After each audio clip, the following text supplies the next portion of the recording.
শিগগিরই সব নিয়ে আয়, এখানে স্টিচ করতে হবে। হ্যাঁ স্যার, এক্ষুনি আনছি স্যার। আপনি তো প্রথমে আমার হাতটা ধরলেন। সে তো আপনাকে শান্ত করার জন্য। তাছাড়া আমি তো কখনো আপনাকে বলিনি না যে ও আমাকে টাচ করবে না।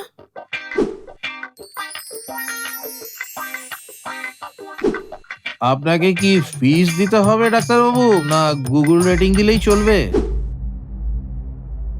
আপনারা কেন এরকম করছেন? আচ্ছা আচ্ছা আচ্ছা, উনি তো আপনাদের বলেছিলেন যে পেশেন্টকে হসপিটালাইজ করতে, আপনারা তো সেটা করেননি বলে। তাহলে এভাবে ভাঙচুর কেন করছে? মা গো!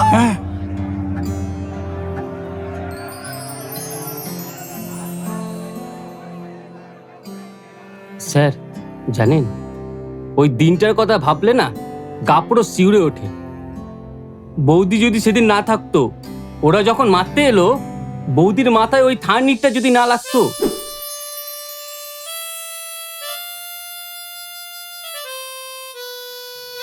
অনু, হ্যাঁ, এটা তোমার। ক্যাডবেরি। আমি ক্যাডবেরি খেতে খুব ভালোবাসি।